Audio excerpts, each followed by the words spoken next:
Mesdames, Mesdemoiselles, Messieurs, chers frères en Christ, nous sommes la prédication de la croix, votre ministère chargé de la recherche, de l'enseignement, de la diffusion internationale et de l'intercession. La prédication de la croix, c'est l'amour de la vérité. La prédication de la croix, c'est l'amour de la vie éternelle. Alors, nous avons initié un ensemble d'enseignements.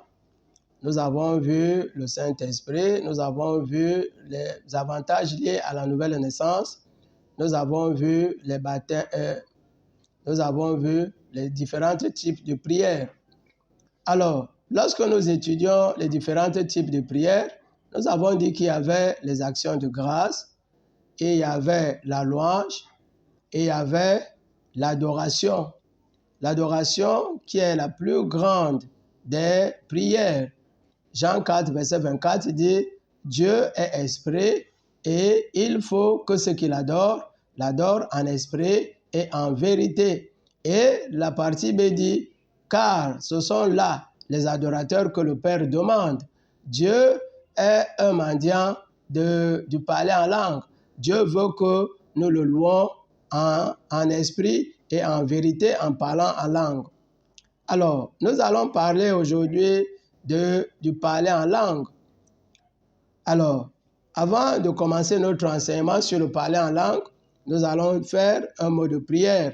Éternel notre Dieu, Dieu Père de notre Seigneur et Sauveur Jésus-Christ, sois béni, sois exalté de génération en génération. Béni sois-tu, Éternel notre Dieu, qui nous a donné ta parole, par laquelle nous sommes réconciliés avec toi à travers les accomplissements de Jésus-Christ.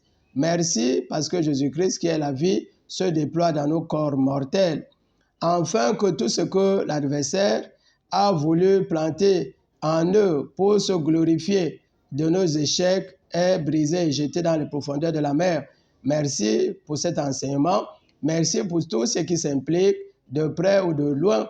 Merci davantage pour ceux qui écouteront, qui sont de plus en plus nombreux à ces enseignements que tu as rendus disponibles. Merci, Éternel notre Dieu, pour leur vie transformée dans leur catégorie de voyage, de mariage, de guérison à tous les niveaux. Merci parce que c'est avec toi que nous commençons, c'est avec toi que nous allons terminer. Ô grand Dieu, au nom puissant de Jésus-Christ. Amen. Le parler en langue.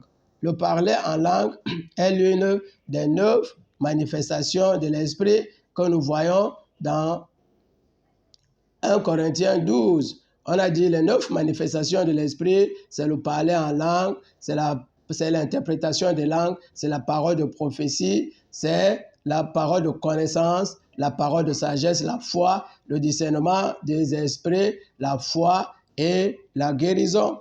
Donc, le Saint-Esprit est l'une des 12 manifestations de l'Esprit. Dans 1 Corinthiens 12, au verset 10, il est écrit « Et à un autre, la diversité des langues. » La diversité des langues, à un autre, l'interprétation des langues.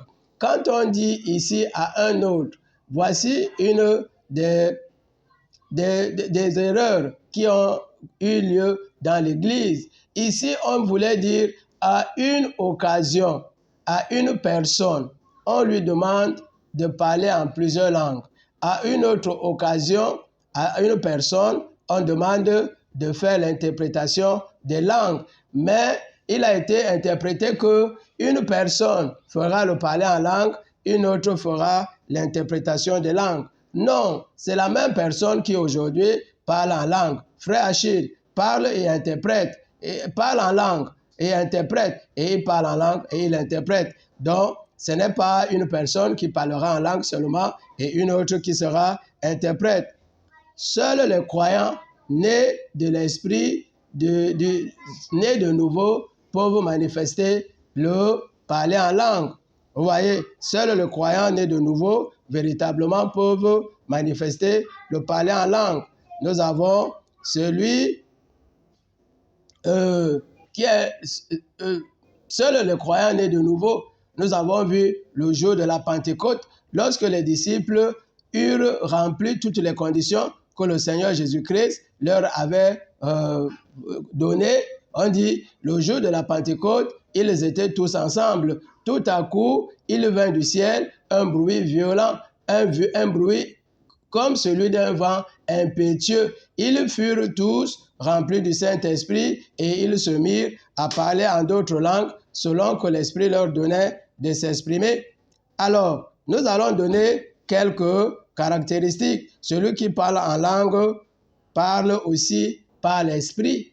Parler en langue, c'est parler par l'Esprit. 1 Corinthiens 14. Si je prie en langue, mon esprit est en prière, mais mon intelligence est stérile. Celui qui parle en langue parle aussi, prie aussi en esprit. Nous avons vu 1 Corinthiens 14. Si je parle en langue, mon esprit est en prière. Je parle, c'est l'esprit de frère Achille qui parle à l'esprit de Dieu, créateur des cieux et de la terre. Et là, mon intelligence, toutes les connaissances que je peux avoir sont en réserve, ne sont pas utilisées. C'est les connaissances spirituelles maintenant qui importent. Le parler en langue est aussi un langage spirituel dirigé à Dieu l'Éternel par l'Esprit qui est en moi. Quand vous parlez en langue, vous parlez à Dieu, vous ne parlez pas aux hommes. 1 Corinthiens 14, verset 2. Et c'est en esprit. Et si c'est en esprit qu'il dit des mystères, donc c'est l'esprit que j'ai en moi qui dit des mystères de Dieu. Vous voyez? Donc le parler en langue, c'est dire des mystères qui sont des choses cachées. 1 Corinthiens 13, verset 1. Parler en langue, c'est parler des langues des hommes et des femmes. Parler en langue, c'est parler des hommes, des langues des hommes et parler en langue, s'il vous plaît, c'est parler les langues des hommes et des anges. Pourquoi on dit ça? Il peut arriver que pendant que vous parlez en langue, que vous vous retrouviez en train de parler les langues des hommes, une langue connue par des hommes, mais qui vous est inconnue. Vous voyez, et 1 Corinthiens 13, verset 1 dit, quand je parlerai les langues des hommes et des anges, si je n'ai pas de charité, je suis un airain. Vous voyez? Donc, quand nous parlons en langue, il peut arriver, mais ce n'est pas tous les jours. Lorsque vous parlez avec les gens, ils disent que non, le parler en langue, c'est que quand vous arrivez dans un village, vous ne connaissez pas leur langue, vous parlez et vous leur donnez la parole. Ce n'est pas ça, c'est la contrefaçon, c'est l'erreur. Vous voyez? Donc, parler en langue, c'est parler à Dieu. Et il peut arriver que pendant que vous parlez à Dieu, que quelqu'un qui soit à côté comprenne. C'est ce qui est arrivé le jour de la Pentecôte. On a dit dans Acte 2 au verset combien? Verset 7. Et les gens étaient surpris que ces gens qui étaient des voyageurs, des pèlerins, vous appelez ça comment? Des gens qui étaient pour un court séjour, s'étant retrouvés dans une salle, avaient commencé à parler des langues connues. Et il disait 2 Corinthiens 7, 7, et comment les entendons-nous dans notre langue?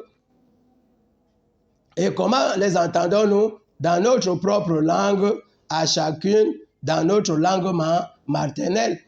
Et qu'est-ce qu'il disait? Parler des merveilles de Dieu. Dieu a voulu que le jour de la Pentecôte, que l'on comprenne, pas des gens qui venaient d'ailleurs. Nous avons 18 langues. Vous voyez, ce n'étaient pas des gens qui étaient à Jérusalem, ils ne parlaient pas l'araméen, mais ils parlaient des langues. Ah, l'Afrique a été mentionnée. Vous voyez, donc, des gens qui étaient allés en séjour ont entendu dans leur langue qui était la langue du pays d'accueil des gens qui n'étaient jamais sortis des langues, leur langue maternelle. Dieu a voulu que le parler en langue ne soit pas quelque chose dont les gens se moquent. Vous voyez, dans combien d'églises les gens parlent véritablement en langue? Pas beaucoup. Et même quand les gens parlent, il y a l'erreur et il y a la vérité. Donc, Dieu a voulu la première fois où l'homme a reçu l'esprit perdu au jardin d'Éden que le parler en langue soit compris ait un sens. Comment les entendons-nous dans notre propre langue parler des merveilles de Dieu. Il y a eu lieu, on a compris que la symbolique du parler en langue le jour de la Pentecôte. Acte 2, verset 1. Et ils étaient tous en... Oui, qu'est-ce qu'on voulait dire? Le parler en langue est le retour de l'Esprit de Dieu en l'homme perdu depuis Genèse à l'époque d'Adam. Donc, le parler en langue célèbre donc l'homme complet. Dans Acte 2 au verset 1, on dit « Ils étaient tous ensemble dans un même lieu et tout à coup, il vint du ciel un bruit comme celui d'un vent impétueux et ils furent tous remplis du Saint-Esprit. Alors, et ils se mirent à parler en d'autres langues selon que l'Esprit leur donnait de s'exprimer. Ce fut donc le jour le plus important après celui de la création. En fait, non, le jour le plus important après celui de la création, c'est celui où Jésus-Christ a dit tout est accompli. Vous voyez, même quand il va être ascensionné, il a presque déjà tout accompli. Et maintenant, le deuxième jour, le plus important, c'est le jour de la Pentecôte. Et le troisième jour, le plus important, c'est le jour où vous naissez de nouveau. Parce que si vous n'êtes pas né de nouveau, vous célébrez les anniversaires, quel que soit le nombre de personnes que vous invitez, vous célébrez la vanité et la mort. Donc, Jésus-Christ est venu rendre la vie. Le parler en langue, oui, confirme la parole de Dieu, la promesse qui a été faite par le Seigneur Jésus-Christ. Dans Jean 14, verset 16, il est écrit « Et moi, je prierai le Père, et il vous donnera un autre consolateur, afin qu'il demeure éternellement avec vous. » Vous voyez, et dans un enseignement que nous verrons, afin que la Pentecôte soit une réalité, le Seigneur Jésus-Christ n'a jamais parlé de la Pentecôte. Il parlait de ce jour, de la semence promise. Vous voyez, dans Acte 1 au verset 4, il leur dit, pendant qu'il était avec eux, il leur demanda de ne pas s'éloigner de Jérusalem, mais d'attendre ce que le Père avait promis. Qu'est-ce que le Père avait promis? Quand est-ce que le Père avait promis?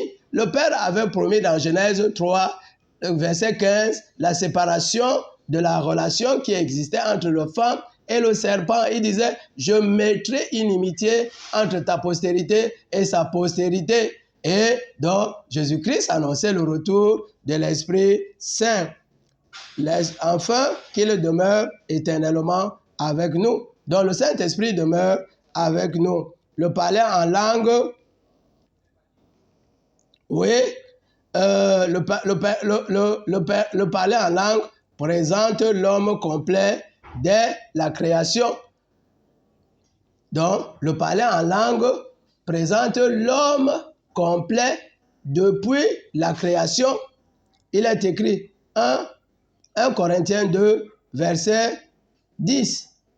Il est écrit, car l'Esprit de Dieu en nous sonde tout, même la profondeur de Dieu. Car l'Esprit sonde tout, même les profondeurs de Dieu.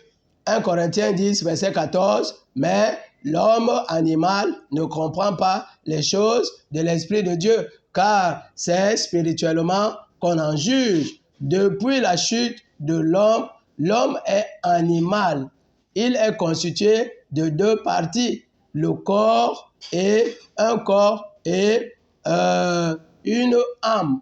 Il faut aussi dire que l'homme charnel a aussi un esprit, mais c'est un esprit terrestre, un esprit charnel, un esprit diabolique. Vous voyez, donc c'est à partir de la Pentecôte que le Saint-Esprit va revenir.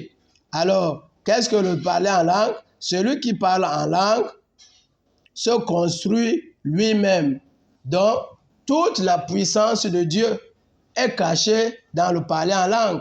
Si vous voulez vous édifier, vous devez beaucoup parler en langue. Dieu ne révèle certains de ses secrets divins que lorsque vous parlez en langue. Il est écrit, puisque vous aspirez aux dons spirituels, que ce soit pour votre édification, que ce soit des choses, des dons qui nous permettent de nous élever. Vous voyez, nous avons vu dans l'enseignement les avantages, les bénéfices de la nouvelle naissance, que Dieu nous a donné les dons du ministère pour notre édification, jusqu'à ce que nous soyons tous parvenus à l'unité de la foi et de la connaissance. Celui qui parle en langue se construit, s'édifie. Celui qui parle en langue parle à Dieu en esprit. Jean 14, verset 24. Dieu est esprit et il faut que ceux qui l'adorent en esprit et en vérité. Donc si vous parlez en langue, vous louez Dieu en esprit. Maintenant, il faut savoir comment vous louez Dieu. Jéhovah Jireh, Dieu qui pourvoit. Jéhovah Rapha, Dieu qui guérit. Jéhovah Nissi, Dieu qui protège. Et vous parlez donc en langue. Alors, celui qui parle en langue, on dit parler en langue, c'est rendre grâce. Dans le parler en langue, il y a toutes les autres prières. Il y a les actions de grâce, il y a la louange. Vous voyez, si vous voulez, il y a les supplications et les libations. Celui qui parle en langue, parler en langue, c'est rendre grâce à Dieu. 1 Corinthiens 14, verset 16. Il est écrit, 1 Corinthiens 14, verset 16. Il est écrit, autrement, si tu rends d'action, tu rends d'excellentes actions de grâce. Si tu rends d'excellentes actions de grâce. Donc, en parlant en langue, nous rendons d'excellentes actions de grâce. Vous voyez, le parler en langue est la plus grande des prières, la plus importante des prières, celle que Dieu lui-même demande. Paul nous y a encouragé. 1 Corinthiens 14, verset 5. Qu'est-ce qu'il disait dans 1 Corinthiens 14, verset 5? Je désire que vous parliez tous en langue. Je désire que vous parliez tous en langue. Parlez-vous en langue? C'est un challenge auquel nous devons arriver. Sommes-nous de véritables adorateurs? Pas les adorateurs de tout ce que nous savons, mais nous devons être adorateurs selon la parole de Dieu. Et Paul lui-même disait dans 1 Corinthiens 14, verset 18, « Je rends grâce à Dieu de ce que je rends grâce. Je parle en langue plus que vous tous. » C'est l'apôtre Paul qui disait, « Je rends grâce à Dieu de ce que je parle plus que vous tous. » Le parler en langue est l'une des prières. Et nous avons dit que Dieu nous a envoyés sur terre pour que nous apprenions à le louer.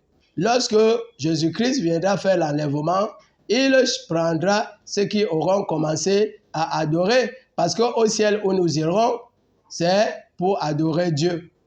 Le parler en langue doit être une préoccupation constante. Nous montrerons comment parler en langue. Prions. Éternel notre Dieu, Père de notre Seigneur et Sauveur Jésus-Christ, nous te sommes infiniment reconnaissants pour ces moments ô combien exaltants.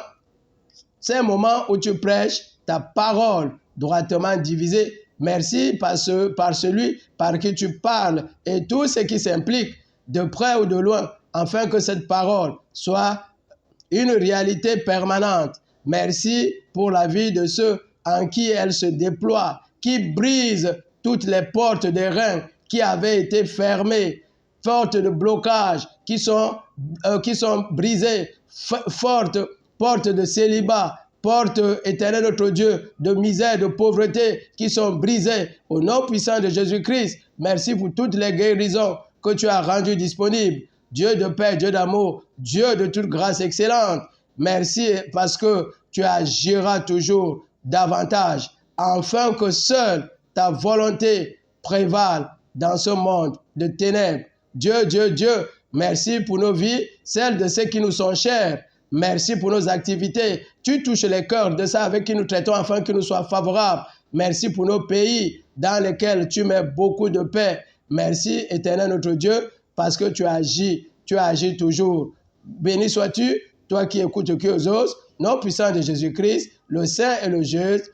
Amen. Des Phrases pra ishkazeuzon shikishkokudazen prozen perezeshka auzen de gultu ushkazeuzon phrasen morozos megadesh kra ishkarozos derga ezen de gultu ushkazeuzon shikishkokudazen khazen vrazesh kerezesh ashka auzen de gultu ushkazeuzon dezeshka ezen de gultu ushkazeuzon frozen degezesh auzen tokish ashka auzen marshka ezen de vauzen de krozen vegezesh auzen sheozen sharozosh mergezesh derga ezen de gultu ushkazeuzon shikishkokudazen phrasen de ezen de hozen prazesh ezendish dozeshka auzen de vrazen sharezesh derga auzen frakishka ezen hashka auzen mekeshka zeuzen dokeshka zeuzen shikishkokudazen hozen dagezesh ashka roze de gezen de gultu ushka zeuzen shikishkokudazen hozen da ezen de gultu ushka zeuzen hozen